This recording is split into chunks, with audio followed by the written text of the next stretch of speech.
प्रेम से बोलिए गौरी पुत्र गणेश भगवान जी की जय। हर हर महादेव, माता पार्वती की जय। ओम नमो भगवते वासुदेवाय। प्यारे भक्तों, आज आप सभी श्रवण करेंगे देव उठनी एकादशी व्रत की संपूर्ण कथा। आज के दिन जो भी भक्त श्रद्धा भक्ति के साथ इस एकादशी का व्रत को रखता है और इस पावन कथा को बड़े ही श्रद्धा भाव से सुनता है, उस भक्त पर विष्णु भगवान और माता लक्ष्मी की विशेष कृपा होती है। उसके घर में कभी धन दौलत की कमी नहीं होती। भगवान विष्णु की कृपा से सभी पापों से छुटकारा मिलता है और शुभ फल की प्राप्ति होती है। आज के दिन विष्णु सहस्त्र नाम का पाठ करने से मानसिक शांति मिलती है और सभी बाधाएं दूर होती है। अगर विवाह में आ रही अड़चनों को दूर करना चाहते हैं तो आज के दिन सुबह सुबह स्नान करके भगवान विष्णु के सामने दीपक जलाकर विष्णु सहस्त्र नाम का पाठ करना चाहिए। अगर पैसों से जुड़ी समस्या हो तो देव उठनी एकादशी के दिन भगवान विष्णु को शंख में गाय का दूध भरकर स्नान कराने से पैसों से जुड़ी समस्या दूर हो जाती है। और भक्तों, आज के दिन विष्णु भगवान की पूजा के दौरान ओम नमो भगवते वासुदेवाय नमः मंत्र का जाप करने से जीवन में आ रही सारी परेशानियां दूर हो जाती है और मनवांछित फल प्राप्त होती है। तो आइए प्यारे भक्तों, हम श्रवण करते हैं देव उठनी एकादशी व्रत की प्रथम कथा। एक राजा के राज्य में सभी लोग एकादशी का व्रत रखते थे। प्रजा तथा नौकर चाकरों से लेकर पशुओं तक को एकादशी के दिन अन्न नहीं दिया जाता था। एक दिन किसी दूसरे राज्य का एक व्यक्ति राजा के पास आकर बोला, महाराज कृपा करके मुझे नौकरी पर रख ले। तब राजा ने उसके सामने एक शर्त रखी कि ठीक है, रख लेते हैं, किंतु रोज तो तुम्हें खाने को सब कुछ मिलेगा पर एकादशी को अन्न नहीं मिलेगा। उस व्यक्ति ने उस समय हाँ कर ली, पर एकादशी के दिन जब उसे फलहार का सामान दिया गया तो वह राजा के सामने जाकर गिड़गिड़ाने लगा, महाराज इससे मेरा पेट नहीं भरेगा, मैं भूखा ही मर जाऊंगा, मुझे अन्न दे दो। राजा ने उसे शर्त की बात याद दिलाई पर वह अन्न छोड़ने को राजी नहीं हुआ। तब राजा ने उसे आटा, दाल, चावल आदि दिए। वह नित्य की तरह नदी पर पहुंचा और स्नान कर भोजन पकाने लगा। जब भोजन बन गया तो वह भगवान को बुलाने लगा, आओ भगवान, भोजन तैयार है। 15 दिन बाद अगली एकादशी को वह राजा से कहने लगा कि महाराज मुझे दुगुना सामान दीजिए। उस दिन मैं भूखा ही रह गया। राजा ने कारण पूछा तो उसने बताया कि हमारे साथ भगवान भी खाते हैं, इसलिए हम दोनों के लिए ये सामान पूरा नहीं होता। बुलाने पर पीताम्बर धारण किए भगवान चतुर्भुज रूप में आ पहुँचे तथा प्रेम से उसके साथ भोजन करने लगे। भोजन आदि करने के बाद भगवान अंतर्ध्यान हो गए तथा वह अपने काम पर चला गया। 15 दिन बाद अगली एकादशी को वह राजा से कहने लगा कि महाराज मुझे दुगना सामान दीजिए। उस दिन तो मैं भूखा ही रह गया। राजा ने कारण पूछा तो उसने बताया कि हमारे साथ भगवान भी खाते हैं, इसलिए हम दोनों के लिए सामान पूरा नहीं होता। यह सुनकर राजा को बड़ा आश्चर्य हुआ। वह बोला, मैं नहीं मान सकता कि भगवान तुम्हारे साथ खाते हैं। मैं इतना व्रत रखता हूँ, पूजा करता हूँ, पर भगवान ने मुझे कभी दर्शन नहीं दिए। राजा की बात सुनकर वह बोला, महाराज यदि विश्वास ना हो तो साथ चलकर देख ले। राजा एक पेड़ के पीछे छिपकर बैठ गया।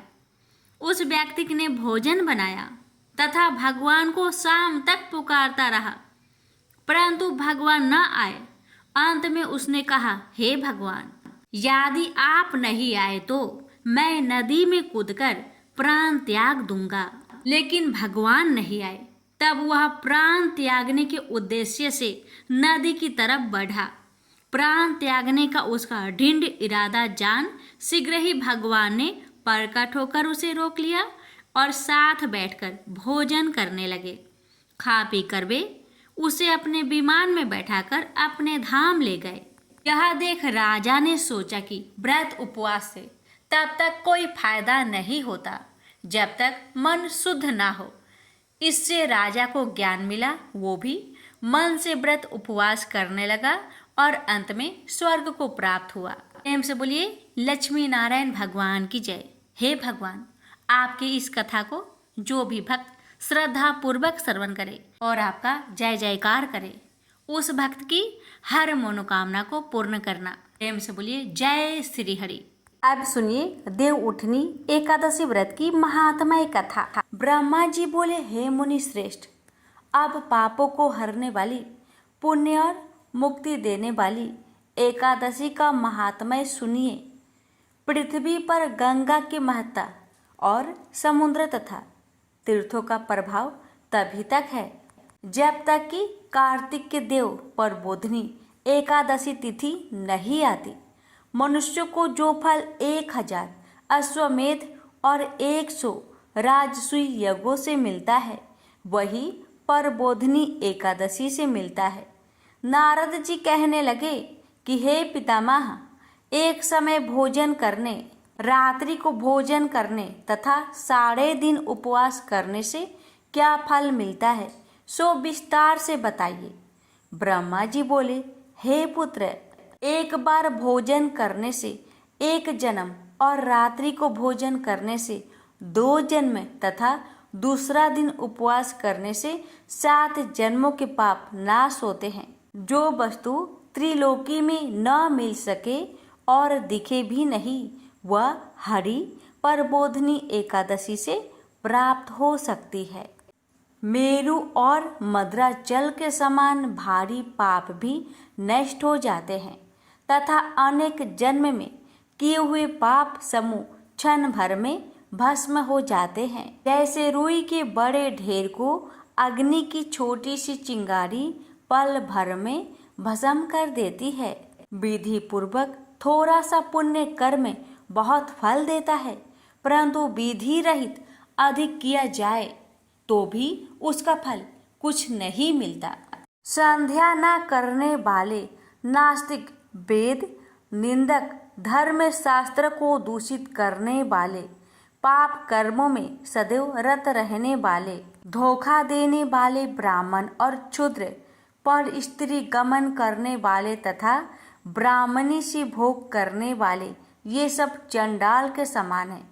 जो विधवा अथवा सधवा ब्राह्मणी से भोग करते हैं, वे अपने कुल को नष्ट कर देते हैं। पर स्त्री गामी के संतान नहीं होती और उसके पूर्व जन्म के संचित सब अच्छे कर्म नष्ट हो जाते हैं।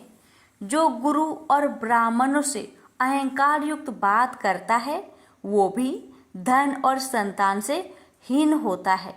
भ्रष्टाचार करने वाला, चंडाली से भोग करने वाला, दुष्ट की सेवा करने वाला और जो नीच मनुष्य की सेवा करते हैं या संगति करते हैं, ये सब पाप हरि प्रबोधिनी एकादशी के व्रत से नष्ट हो जाते हैं। जो मनुष्य इस एकादशी के व्रत को करने का संकल्प मात्र करते हैं, उनके 100 जन्मों के पाप नष्ट हो जाते हैं। जो इस दिन रात्रि जागरण करते हैं, उनकी आने वाली 10,000 पीढ़ियां स्वर्ग को जाती है। नरक के दुखों से छूटकर प्रसन्नता के साथ सुसज्जित होकर वे विष्णु लोक को जाते हैं। ब्रह्म हत्या आदि महान पाप भी इस व्रत के प्रभाव से नष्ट हो जाते हैं। जो फल समस्त तीर्थों में स्नान करने, गौ स्वर्ण और भूमि दान करने से होता है, वही फल इस एकादशी की रात्रि को जागरण करने से मिलता है। हे मुनि शार्दुल, इस संसार में उसी मनुष्य का जीवन सफल है जिसने हरि प्रबोधिनी एकादशी का व्रत किया है। वही ज्ञानी, तपस्वी और जितेंद्रिय है तथा उसी को भोग एवं मोक्ष मिलता है। जिसने इस एकादशी का व्रत किया है वह विष्णु को अत्यंत प्रिय मोक्ष के द्वार को बताने वाली और उसके तत्व का ज्ञान देने वाली है। मन क्रम वचन तीनों प्रकार के पाप इस रात्रि को जागरण से नष्ट हो जाते हैं। इस दिन जो मनुष्य भगवान की प्रसन्नता के लिए स्नान, दान, तप और यज्ञ आदि करते हैं वे अक्षय पुण्य को प्राप्त होते हैं। प्रबोधिनी एकादशी के दिन व्रत करने से मनुष्य के बाल यौवन और वृद्ध अवस्था में किए गए समस्त पाप नष्ट हो जाते हैं। इस दिन रात्रि जागरण का फल चंद्र सूर्य ग्रहण के समय स्नान करने से 1000 गुना अधिक होता है। अन्य कोई पुण्य इसके आगे व्यर्थ है। जो मनुष्य इस व्रत को नहीं करते उनके अन्य पुण्य भी व्यर्थ ही है। अतः हे नारद, तुम्हें भी विधि पूर्वक इस व्रत को करना चाहिए। जो कार्तिक मास में धर्म में पारायण होकर अन्न नहीं खाते उन्हें चंद्रायन व्रत का फल प्राप्त होता है। इस मास में भगवान दान आदि से जितने प्रसन्न नहीं होते जितने शास्त्र में लिखी कथाओं के सुनने से होते हैं।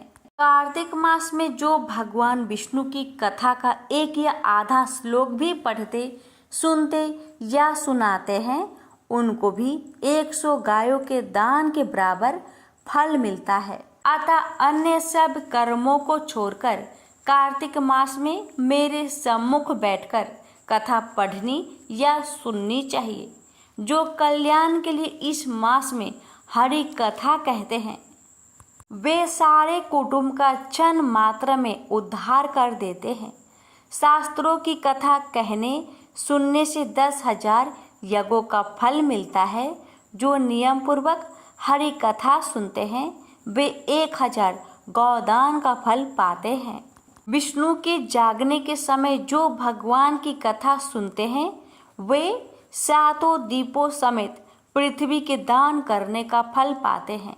कथा सुनकर वाचक को जो मनुष्य सामर्थ्य के अनुसार दक्षिणा देते हैं उनको सनातन लोक मिलता है।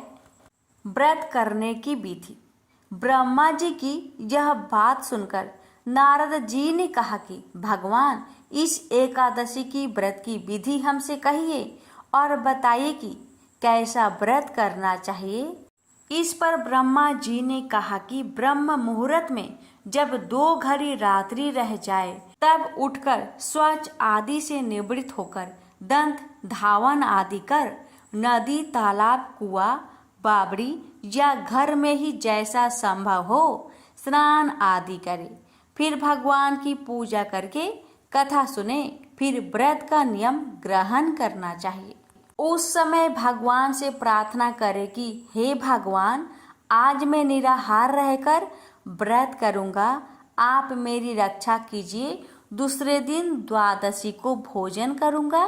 तत्पश्चात भक्ति भाव से व्रत करे तथा रात्रि को भगवान के आगे नित्य गीता आदि करना चाहिए। कृपणता त्याग कर बहुत से फूलों, फल, अगर धूप आदि से भगवान का पूजन करना चाहिए। शंख जल से भगवान को अर्घ्य दे। इसका समस्त तीर्थों से करोड़ गुना फल होता है। जो मनुष्य अगस्त्य के पुष्प से भगवान का पूजन करते हैं उनके आगे इंद्र भी हाथ जोड़ता है। तपस्या करके संतुष्ट होने पर हरि भगवान जो नहीं करते थे वह अगस्त्य के पुष्पों से भगवान को अलंकृत करने से करते हैं। जो कार्तिक मास में बेल पत्र से भगवान की पूजा करते हैं वे मुक्ति को प्राप्त होते हैं। कार्तिक मास में जो तुलसी से भगवान का पूजन करते हैं उनके 10,000 जन्मों के पाप नष्ट हो जाते हैं। तुलसी दर्शन करने, स्पर्श करने, कथा कहने, नमस्कार करने, स्तुति करने, तुलसी रोपण, जल से सींचने और प्रतिदिन पूजा सेवा आदि करने से 1000 करोड़ युग प्रयत्न विष्णु लोक में निवास करते हैं। जो तुलसी का पौधा लगाते हैं उनके कुटुंब से उत्पन्न होने वाले प्रलय काल तक विष्णु लोक में निवास करते हैं। तुलसी रोपण का महत्व। मुनि रोपी तुलसी जितनी जड़ी का विस्तार करती है उतने ही हजार युग प्रयत्न तुलसी रोपण करने वाले सुकृत का विस्तार होता है। जिस मनुष्य की रोपणी की हुई तुलसी जितनी शाखा पर शाखा बीज और फल पृथ्वी पे बढ़ते हैं उसके उतने ही कुल जो बीत गए हैं और होंगे 2000 कल्प तक विष्णु लोक में निवास करते हैं। जो कदम के पुष्पों से श्री हरि का पूजन करते हैं वे भी कभी यमराज को नहीं देखते। जो गुलाब के पुष्पों से भगवान का पूजन करता है उन्हें मुक्ति मिलती है। जो बकुल और अशोक के फूलों से भगवान का पूजन करते हैं वे सूर्य चंद्रमा रहने तक किसी प्रकार का शोक नहीं पाते। जो मनुष्य सफेद या लाल कनेर के फूलों से भगवान का पूजन करते हैं उन पर भगवान अत्यंत प्रसन्न होते हैं। और जो भगवान पर आम की मजरी चढ़ाते हैं वे करोड़ों गायों के दान का फल पाते हैं। जो दूब के अंकुरों से भगवान की पूजा करते हैं वे 100 गुना पूजा का फल ग्रहण करते हैं। जो स्वामी के पत्र से भगवान की पूजा करते हैं उनको महाघोर यमराज के मार्ग का भय नहीं रहता। जो भगवान को चंपा के फूलों से पूजते हैं वे फिर संसार में नहीं आते। केतकी के पुष्प चढ़ाने से करोड़ों जन्म के पाप नष्ट हो जाते हैं। पीले रक्त वर्ण के कमल के पुष्प से भगवान का पूजन करने वाले को श्वेत दीप में स्थान मिलता है। इस प्रकार रात्रि को भगवान का पूजन कर प्रातःकाल होने पर नदी पर जाए और वहां स्नान जप तथा प्रातः काल के कर्म करके घर पर आकर विधि पूर्वक केशव का पूजन करे। व्रत की समाप्ति पर विद्वान ब्राह्मणों को भोजन कराए और दक्षिणा देकर क्षमा याचना करे। इसके पश्चात भोजन गौ और दक्षिणा देकर गुरु का पूजन करे। ब्राह्मणों को दक्षिणा दे और जो चीज व्रत के आरंभ में छोड़ने का नियम किया था वह ब्राह्मणों को दे। रात्रि में भोजन करने वाला मनुष्य ब्राह्मणों को भोजन कराए तथा स्वर्ण सहित बैलों का दान करे। जो मनुष्य मांसाहारी नहीं है वह गौदान करे। आंवले से स्नान करने वाले मनुष्य को दही और शहद का दान करना चाहिए। जो फलों को त्यागे वो फल दान करे। तेल छोड़ने से घृत और घृत छोड़ने से दूध, अन्न छोड़ने से चावल का दान किया जाता है। इसी प्रकार जो मनुष्य भूमि शयन का व्रत लेते हैं उन्हें स्वयं दान करना चाहिए। साथ ही तुलसी सब सामग्री सहित देना चाहिए। पत्ते पर भोजन करने वाले को सोने का पत्ता घृत सहित देना चाहिए। मौन व्रत धारण करने वाले को ब्राह्मण और ब्राह्मणी को घृत तथा मिठाई का भोजन करवाना चाहिए। बाल रखने वाले को तर्पण, जूता छोड़ने वाले को एक जोड़ा जूता, लवन त्यागने वाले को सकरा, मंदिर में दीपक जलाने वाले को तथा नियम लेने वाले को व्रत की समाप्ति पर ताम्र अथवा स्वर्ण के पात्र पर घृत और बत्ती रखकर विष्णु भक्त ब्राह्मण को दान देना चाहिए। एकांत व्रत में 8 कलश, वस्त्र और स्वर्ण से अलंकृत करके दान करना चाहिए। यदि यह भी ना हो सके तो इनके अभाव में ब्राह्मण का सत्कार सब व्रतों को सिद्ध करने वाला कहा गया है। इस प्रकार ब्राह्मण को प्रणाम करके विदा करे। इसके पश्चात स्वयं भी भोजन करे। जिन वस्तुओं को चतुर्मास में छोड़ा हो उन वस्तुओं की समाप्ति करे अर्थात ग्रहण करने लग जाए। हे राजन, जो बुद्धिमान इस प्रकार चतुर्मास व्रत निर्विघ्न समाप्त करते हैं वे कृत्य हो जाते हैं और फिर उनका जन्म नहीं होता। यदि व्रत भ्रष्ट हो जाए तो व्रत करने वाला कोढ़ी या अंधा हो जाता है। भगवान कृष्ण कहते हैं कि हे राजन, जो तुमने पूछा था वह सब मैंने बतलाया। इस कथा को पढ़ने और सुनने से गौदान का फल प्राप्त होता है। प्रेम से बोलिए लक्ष्मीपति विष्णु भगवान जी की जय। सुनेंगे देव उठनी एकादशी व्रत की तीसरी पौराणिक कथा। एक राजा था, उसके राज्य में प्रजा सुखी थी। एकादशी को कोई भी अन्न नहीं बेचता था, सभी फलाहार करते थे। एक बार भगवान विष्णु ने राजा की परीक्षा लेनी चाहिए। भगवान ने एक सुंदरी का रूप धारण किया तथा सड़क पर बैठ गए। तभी राजा उधर से निकला और सुंदरी को देख चकित रह गया। उसने पूछा, हे सुंदरी, तुम कौन हो और इस तरह यहाँ क्यों बैठी हो? तब सुंदर स्त्री बने भगवान बोले, मैं निराश्रिता हूँ। नगर में मेरा कोई जाना पहचाना नहीं है, किससे सहायता मांगू? राजा उसके रूप पर मोहित हो गया। वह बोला, तुम मेरे महल में चलकर मेरी रानी बनकर रहो। सुंदरी बोली, मैं तुम्हारी बात मानूंगी, पर तुम्हें राज्य का अधिकार मुझे सौंपना होगा। राज्य पर मेरा पूर्ण अधिकार होगा। मैं जो भी बनाऊंगी तुम्हें खाना होगा। राजा उसके रूप पर मोहित था, अतः उसकी सभी शर्तें स्वीकार कर ली। अगले दिन एकादशी थी। रानी ने हुक्म दिया कि बाजारों में अन्य दिनों की तरह अन्न बेचा जाए। उसके घर में मांस मछली आदि पकाए तथा परोसकर राजा से खाने के लिए कहा। यह देखकर राजा बोला, रानी, आज एकादशी है, मैं तो केवल फलाहार ही करूँगा। तब रानी ने शर्त की बात याद दिलाई और बोली, या तो खाना खाओ, नहीं तो मैं बड़े राजकुमार का सिर काट दूंगी। राजा ने अपनी स्थिति बड़ी रानी से कही तो बड़ी रानी बोली, महाराज, धर्म न छोड़ो, बड़े राजकुमार का सिर दे दे। पुत्र तो फिर मिल जाएगा, पर धर्म नहीं मिलेगा। इसी दौरान बड़ा राजकुमार खेल कर आ गया। माँ की आंखों में आंसू देखकर वह रोने का कारण पूछने लगा, तो माँ ने उसे सारी वस्तु स्थिति बता दी। तब वह बोला, मैं सिर देने को तैयार हूँ, पिताजी के धर्म की रक्षा होगी, जरूर होगी।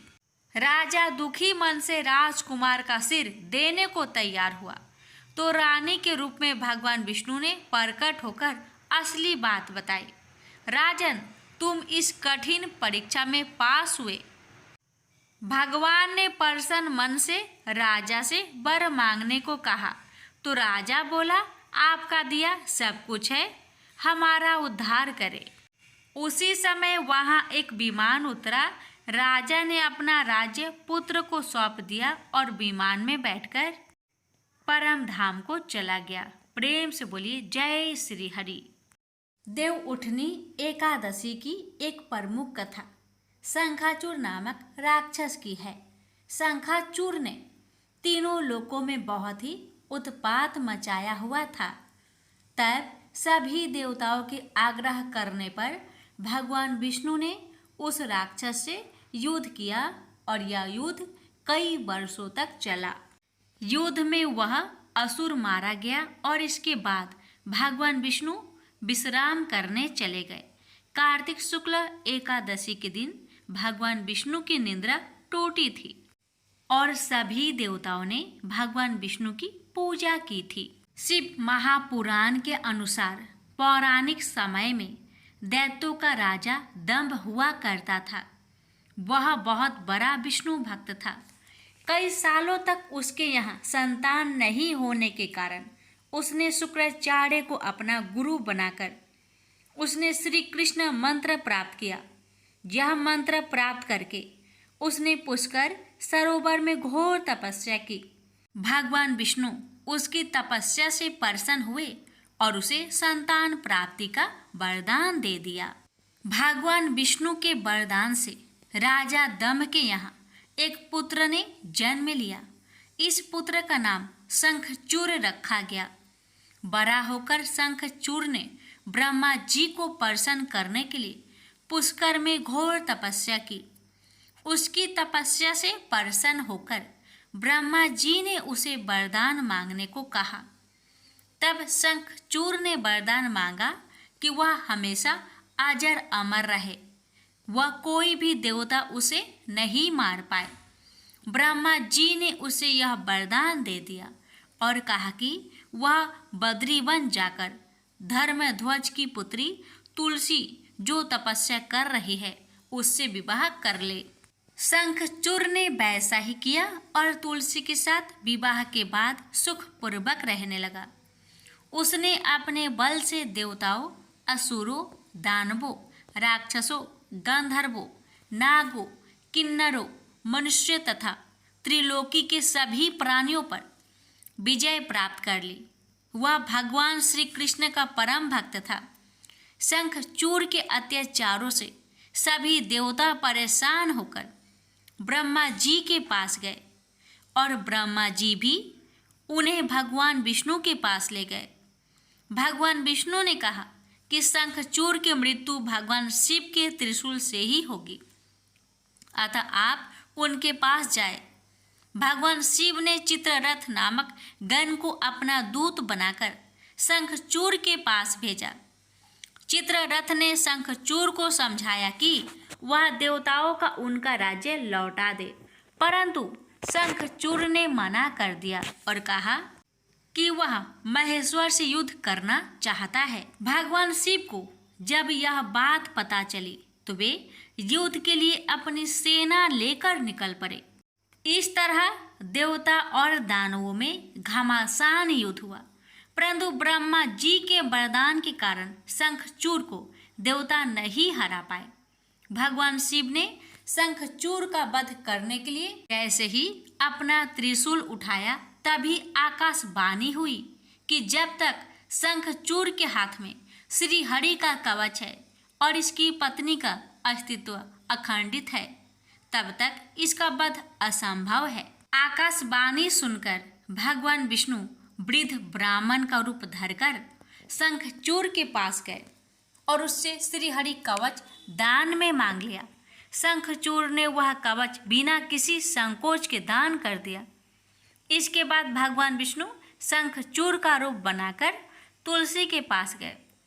शंखचूर रूपी भगवान विष्णु ने तुलसी के महल के द्वार पर जाकर अपनी विजय होने की सूचना दी। यह सुनकर तुलसी बहुत प्रसन्न हुई और पति रूप में आए भगवान का पूजन किया व रमन किया।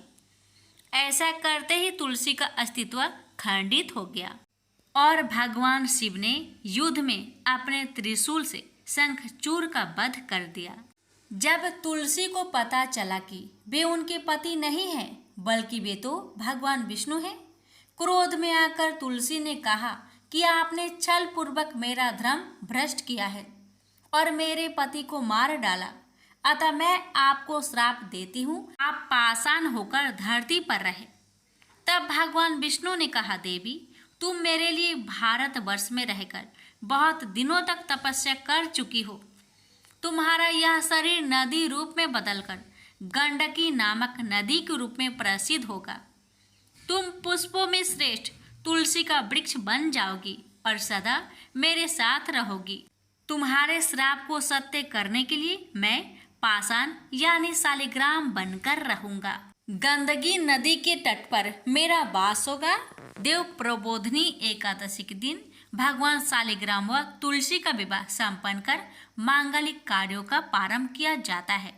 हिंदू धर्म में मान्यता के अनुसार इस दिन तुलसी शालिग्राम विवाह करने से अपार पुण्य प्राप्त होता है। प्रेम से बोलिए जय श्री हरि, तुलसी माता की जय। लक्ष्मी माता की कहानी। एक बार लक्ष्मी जी ने मनोहर रूप यानी बहुत ही अद्भुत रूप धारण करके गायों के एक झुंड में प्रवेश कर लिया और उनके इस सुंदर रूप को देखकर गायों ने पूछा कि देवी आप कौन हैं और कहाँ से आई हैं। गायों ने ये भी कहा कि आप पृथ्वी की अनुपम सुंदरी लग रही हो। तब गायों ने एकदम से कहा कि सच सच बताओ, आखिर तुम कौन हो और तुम्हें कहाँ जाना है। तब लक्ष्मी जी ने विनम्रता से गायों से कहा कि तुम्हारा कल्याण हो। असल में मैं इस जगत में अर्थात संसार में लक्ष्मी के नाम से प्रसिद्ध हूँ और सारा जगत मेरी कामना करता है, मुझे ही पाना चाहता है। मैंने दैत्यों को छोड़ दिया था और इसलिए वे सदा के लिए नष्ट हो गए। इतने ही नहीं, मेरे आश्रय में रहने के कारण इंद्र, सूर्य, चंद्रमा, विष्णु, वरुण तथा अग्नि आदि सभी देवता सदा के लिए आनंद भोग रहे हैं। इसके बाद माँ लक्ष्मी ने कहा कि जिनके शरीर में मैं प्रवेश नहीं करती वे सदैव नष्ट हो जाते हैं और अब मैं तुम्हारे शरीर में ही निवास करना चाहती हूँ। लेकिन इसके बाद भी कथा अभी खत्म नहीं हुई, क्योंकि गायों ने अब तक माँ लक्ष्मी को अपनाया नहीं था। गाय ने क्यों किया माँ लक्ष्मी का त्याग? देवी लक्ष्मी की इन बातों को सुनने के बाद गायों ने कहा कि तुम बड़ी चंचल हो, इसलिए कभी कहीं नहीं ठहरती। इसके अलावा तुम्हारा बहुतों के साथ भी एक सा ही संबंध है, इसलिए हमें तुम्हारी इच्छा नहीं है। तुम्हारी जहाँ भी इच्छा हो तुम चली जाओ। तुमने हमसे बात की, इतने में ही हम अपने आप को तुम्हारी कृतार्थ यानी तुम्हारी आभारी मानती हैं। गायों के ऐसा कहने पर लक्ष्मी ने कहा कि ये तुम क्या कह रही हो? मैं दुर्लभ और सती हूँ, अर्थात मुझे पाना आसान नहीं, पर फिर भी तुम मुझे स्वीकार नहीं कर रही। आखिर इसका कारण क्या है? यहाँ तक कि देवता, दानव, मनुष्य आदि सब कठोर तपस्या करके मेरी सेवा का सौभाग्य प्राप्त करते हैं, अतः तुम भी मुझे स्वीकार करो। वैसे भी इस संसार में ऐसा कोई नहीं जो मेरा अपमान करता हो। ये सब सुनकर गायों ने कहा कि हम तुम्हारा अपमान या अनादर नहीं कर रहे, केवल तुम्हारा त्याग कर रहे हैं, और वह सिर्फ इसलिए क्योंकि तुम्हारा मन बहुत चंचल है। तुम कहीं भी जमकर नहीं रहती, अर्थात एक स्थान पर नहीं रुक सकती, इसलिए अब बातचीत करने से कोई लाभ नहीं। तो तुम जहाँ जाना चाहती हो जा सकती हो।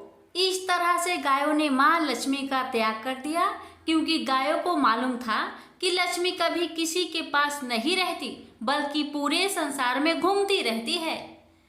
पर फिर भी माँ लक्ष्मी ने हार नहीं मानी और इतना सब होने के बाद भी वार्तालाप जारी रखी। अब आखिर में माँ लक्ष्मी ने कहा, गायों, तुम दूसरे को आदर देने वाली हो, और यदि तुमने ही मुझे त्याग दिया तो सारे जगत में मेरा अनादर होने लगेगा।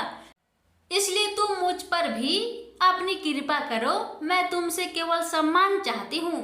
तुम लोग सदा सबका कल्याण करने वाली पवित्र और सौभाग्यवती हो, तो मुझे भी बस आज्ञा दो कि मैं तुम्हारे शरीर के किस भाग में निवास करूं। इसके बाद गाय ने भी अपना मन बदल लिया और गायों ने कहा, हे यशस्विनी, हमें तुम्हारा सम्मान अवश्य ही करना चाहिए, इसलिए तुम हमारे गोबर और मूत्र में निवास करो, क्योंकि हमारी ये दोनों वस्तुएं ही परम पवित्र है।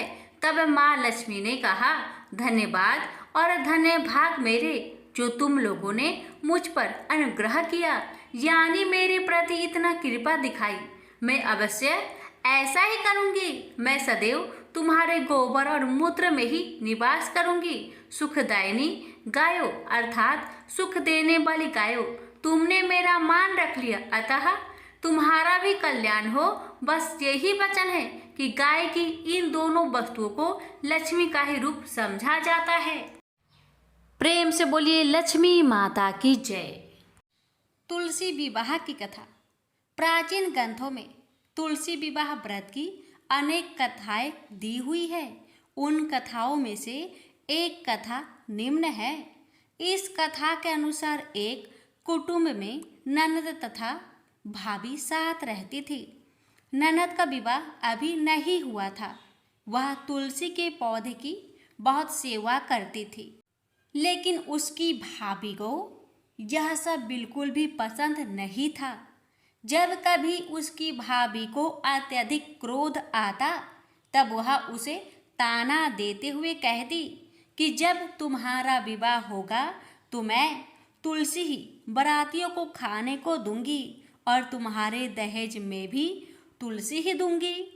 कुछ समय बीत जाने पर ननद का विवाह पक्का हुआ।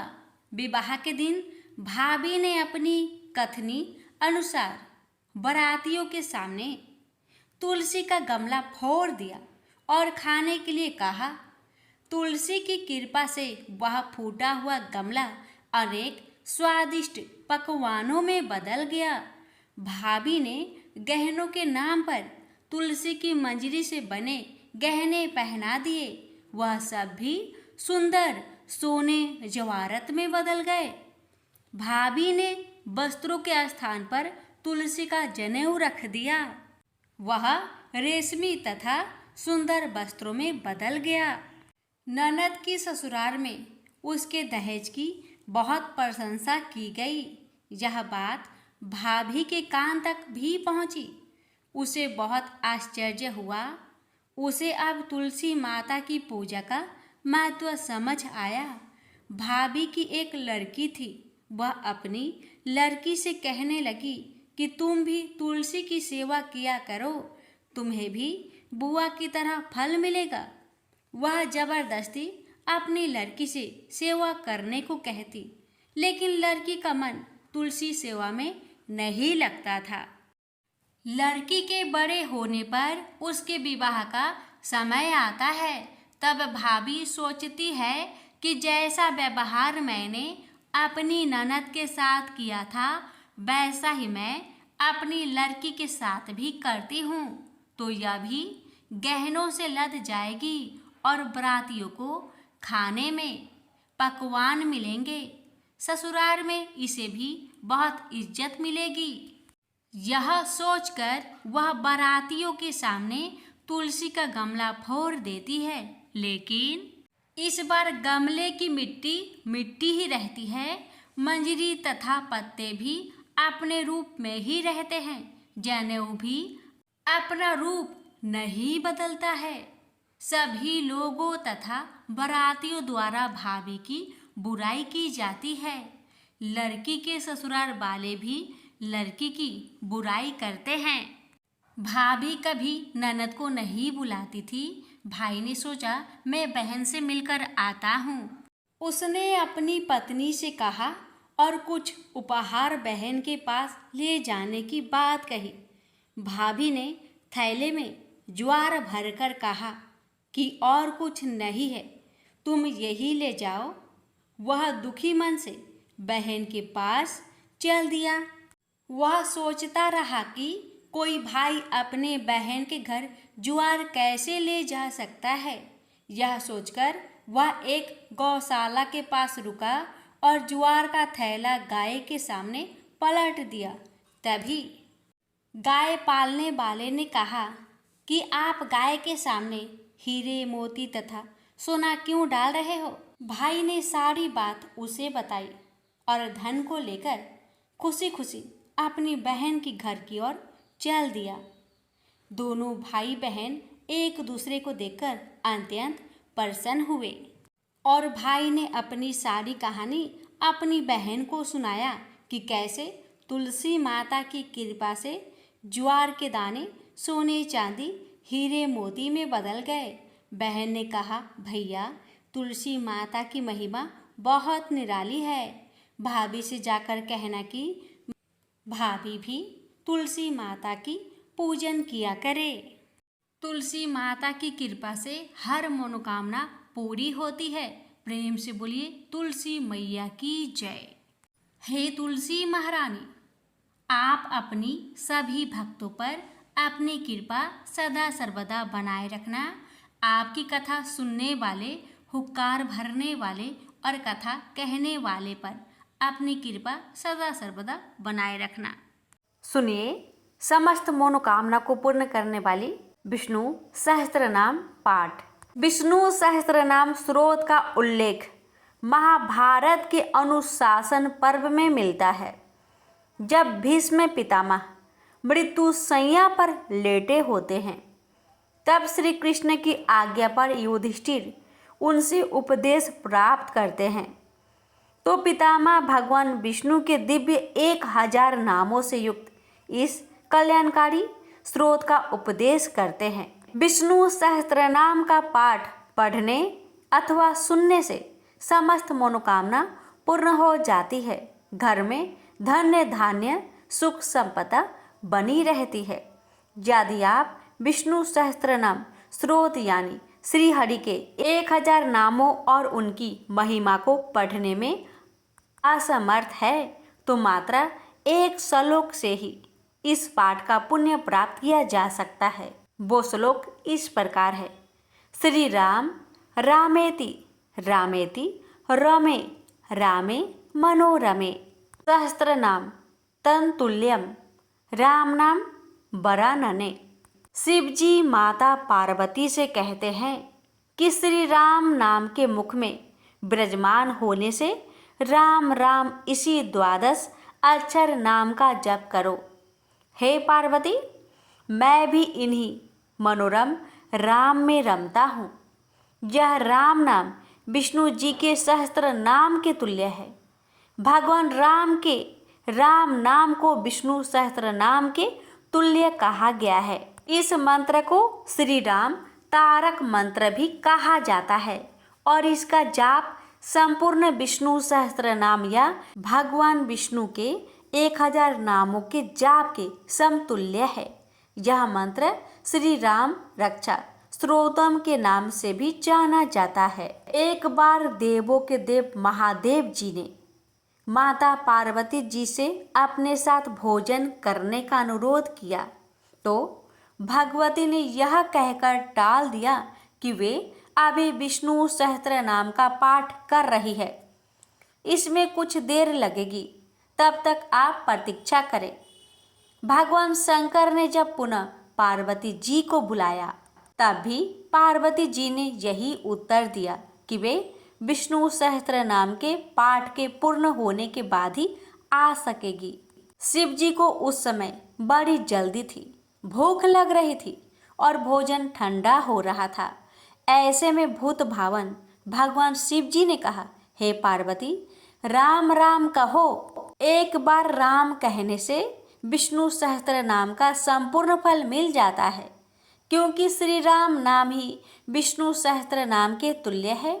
इस प्रकार शिव जी के मुख से इस 2 अक्षर के नाम राम का विष्णु सहस्त्र नाम के समान जप सुनकर माँ पार्वती अभिभूत हो गई और उन्होंने भी तब राम इस दिव्य अक्षर नाम का जप करके प्रसन्न होकर शिव जी के साथ भोजन किया। प्रेम से बोलिए सिया रामचंद्र की जय। हर हर महादेव, माता पार्वती की जय, लक्ष्मी नारायण की जय। गर्भ गीता पाठ। जो भी प्राणी इस गर्भ गीता का सद्भावना से विचार मनन करता है वह फिर गर्भ में नहीं आता, उसे मोक्ष प्राप्त होती है। तो आइए प्यारे भक्तगणों, आज पूर्णिमा तिथि पर श्रवण करें श्री गर्भ गीता पाठ। श्री कृष्ण भगवान जी का वचन है, जो प्राणी इस गर्भ गीता का सद्भावना से विचार मनन करता है सो पुरुष फिर गर्भवास में नहीं आता है। अर्जुन कहते हैं, हे कृष्ण भगवान, यह प्राणी जो गर्भ विषय में आता है सो किस दोष के कारण आता है?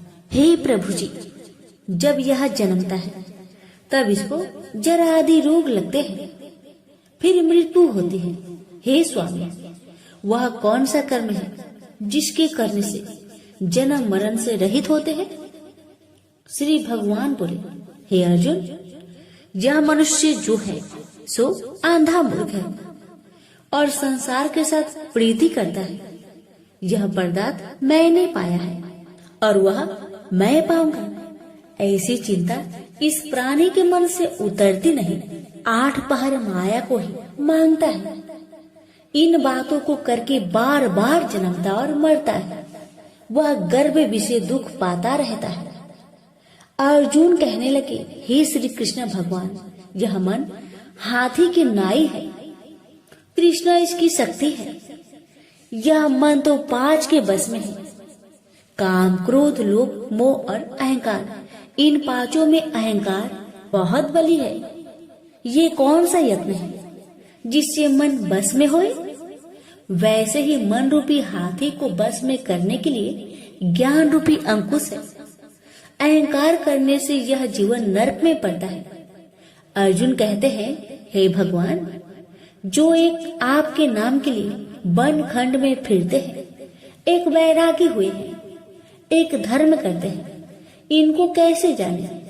जो वैष्णव है वो कौन है? श्री भगवान कहते हैं, हे अर्जुन, मेरे ही नाम के लिए वनों में फिरते हैं वह सन्यासी कहते हैं। एक सिर पर जटा बांधते हैं, एक अंग पर भस्म लगाते हैं। उनमें हम नहीं है, क्योंकि इनमें अहंकार है। इससे मेरा दर्शन दुर्लभ है। अर्जुन कहते हैं, हे भगवान, वह कौन सा पाप है जिससे स्त्री की मृत्यु हो जाती है? वह कौन सा पाप है जिससे पुत्र मर जाता है? और नपुंसक कौन से पाप से होते हैं? श्री भगवान कहते हैं, हे अर्जुन, जो किसी से कर्जा लेता है और देता नहीं, इस पाप से औरत मरती है।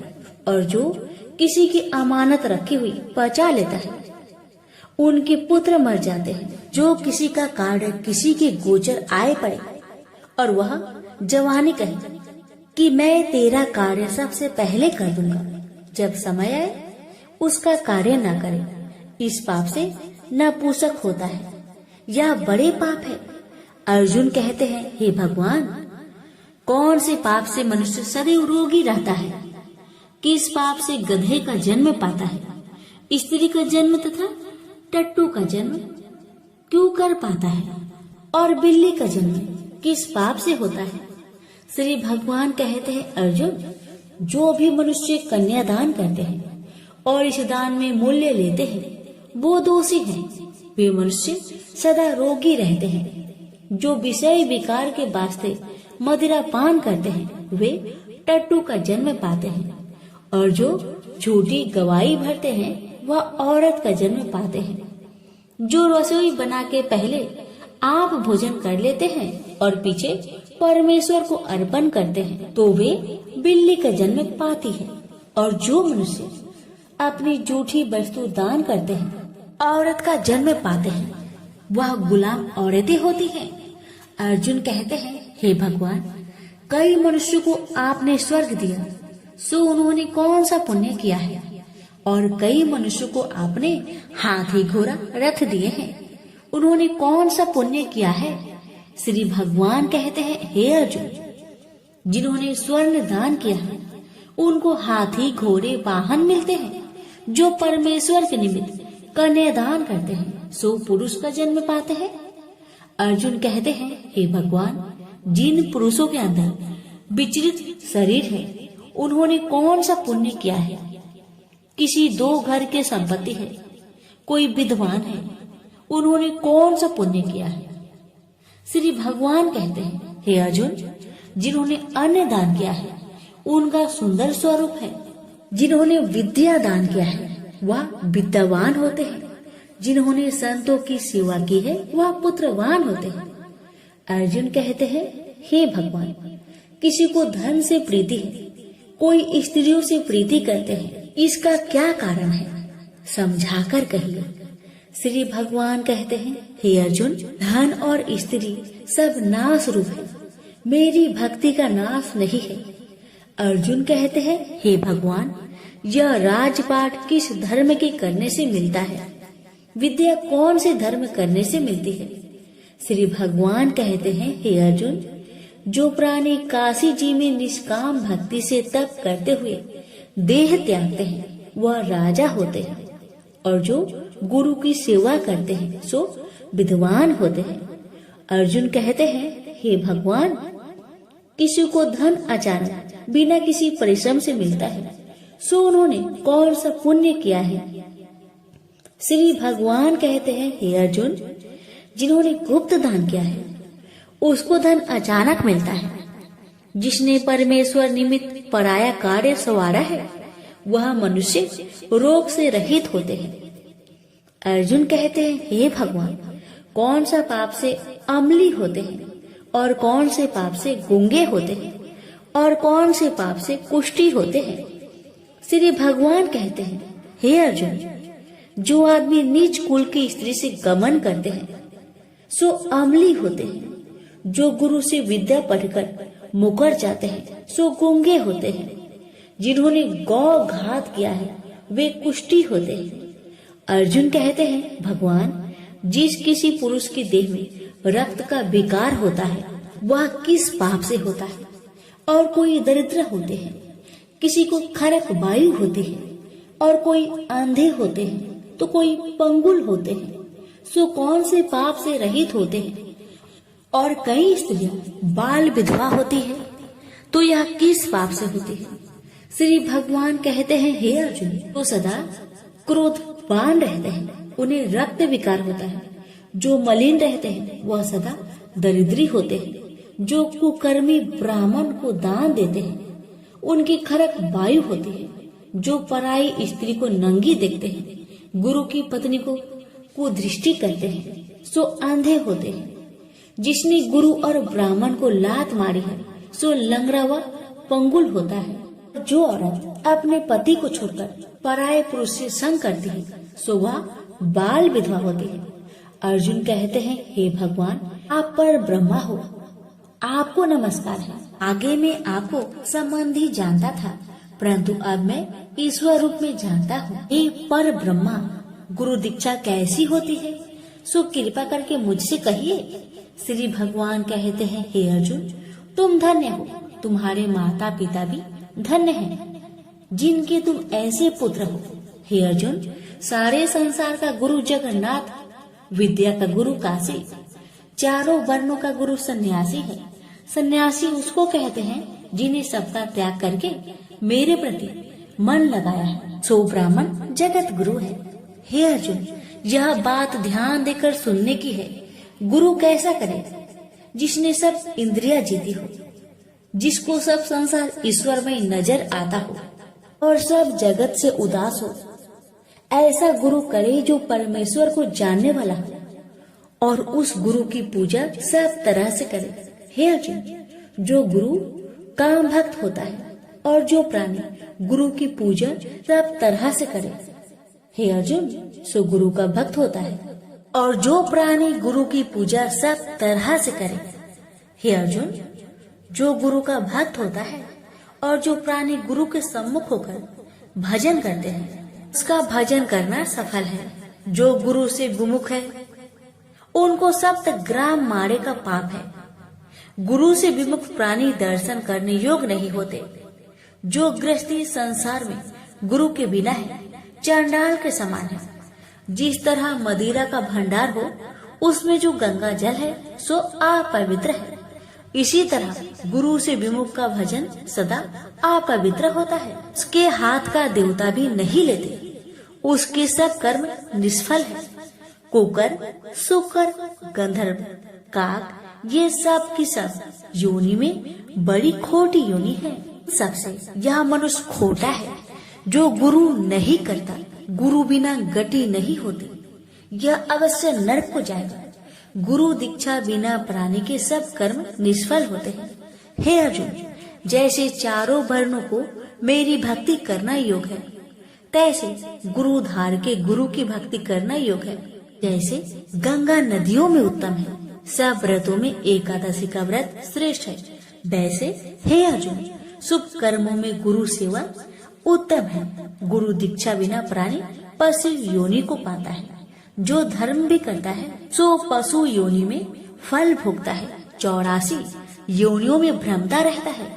अर्जुन कहते हैं, हे श्री कृष्ण, भगवान, गुरु दीक्षा क्या वस्तु है? भगवान कहते हैं, अर्जुन, धन्य जन्म है तेरा जिसने यह प्रश्न किया है। तू धन्य है। गुरु दीक्षा के 2 अक्षर है, हरिओम। इन अक्षरों को गुरु कहता है। यह चारों वर्णों को अपना श्रेष्ठ है। हे अर्जुन, जो गुरु की सेवा करता है उस पर मेरी प्रसन्नता है। वह 84 से छूट जाएगा, जन्म मरण से रहित हो, नरक नहीं भोगता। गुरु की सेवा करता है उसको कई अश्वमेघ यज्ञ के पुण्य का फल मिलता है। गुरु की सेवा मेरी सेवा है। हे अर्जुन, हमारे तुम्हारे संवाद जो पढ़ेंगे सो गर्भ के दुख से बचेंगे, 84 कट जाएगी। इसी से इस पाठ का नाम गर्भ गीता है। श्री कृष्ण भगवान जी के मुख से अर्जुन ने श्रवण की है, गुरु दीक्षा लेना उत्तम कर्म है। उसका फल है कि नरक से वह 84 से जीव बचा रहता है। भगवान बहुत प्रसन्न होते हैं। प्रेम से बोलिए श्री कृष्ण भगवान की जय। अब सुनिए हर व्रत कथा के साथ पढ़ी और सुनी जाने वाली लापसी तापसी की कथा। एक लापसी था, एक तपसी था। तपसी हमेशा भगवान की तपस्या में लीन रहता था।